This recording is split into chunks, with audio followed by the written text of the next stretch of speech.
warahmatullahi wabarakatuh. Sampurasun. Wilujeng anjing pamirsa, patepang di sareng simkuring Adina Wardani, dina acara Warta Didaya. Dina danget ayeuna, simkuring pada ngadugikeun warta ngeunaan pamekaran teknologi Pangkakas Imah jeung Dapur. Edisi Minggu 5 Maret 2023. Upama ngabahas teknologi Pangkakas Imah jeung Dapur, umumna bakal robah jeung mekar silih ganti nutupkeun zaman. Kusabab kanggo ngamudahkeun pikeun kabutuhan sehari-hari. Ayeuna tos aya rancangan urang anu di lokasi salah sahiji warga nu kantos ngalaman ngagunakeun Pangkakas Imah jeung Dapur. Nu di zaman baheula dugi ka zaman ayeuna nu teknologina modern.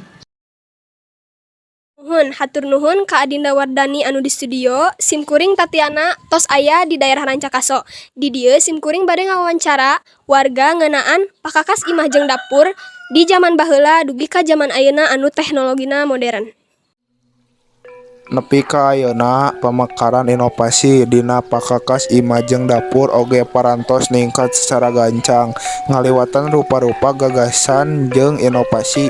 Ayeuna rupa-rupa parabot dapur serbaguna kalayan desain unik muncul, henteu ngan saukur gampang dianggo tapi penampilan lucuna ngajantenkeun ngagemna langkung nikmat. Salah sahiji nu nyieun urang sadayana penasaran kumaha rasana jalmi-jalmi zaman baheula dina ngagunakeun alat Pangkakas Imah jeung Dapur anu teknologina can modern. Assalamualaikum, wilujeng enjing Ibu. Waalaikumsalam. Pami Ibu saha namina? Ibu Ai. Yuswa Ibu sabaraha? 43. Ibu di dieu simkuring bade tumaros ngeunaan Pangkakas Imah jeung Dapur anu ku Ibu tos kaalaman ngagunakeun eta Pangkakas. Ibu kantos ngalaman masak nganggo hawu? Kantos. Ari ayeuna kantos ngagunakeun Magicom? Atos. Dina sakabeh Pangkakas anu ku Ibu tos kaalaman ngagunakeun, kumaha bedana kaleuwihan jeung kakurangan dinu teknologi nu baheula jeung ayeuna? Baheula mah tuh ekonomina ge marurah. Segalana oge. Oh, muhun. Hatur nuhun Ibu tos ngawagel watosna. Sami-sami. Ibu, pami zaman baheula dugi ka ayeuna naon wae Pangkakas anu tos robah?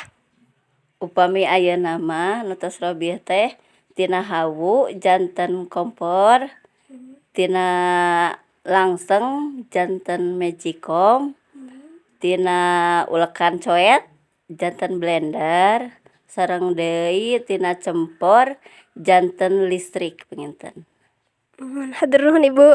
Sami-sami. Setiap kamajuan teknologi anu dihasilkeun ku rupa-rupa widang ngabogaan rupa-rupa dampak sarta salah sahijina pasti geunah. Utamana parabot dapur dianggap sapele tapi sabenerna boga pangaruh anu kacida gede ka masyarakat. Teknologi Pangkakas Imah jeung Dapur teu salawasna leuwih merenah jeung nikmat, kudu bersyukur pikeun urang nu ayeuna diogo ku teknologi. Tatiana, Tatar Sunda TV ngalaporkeun.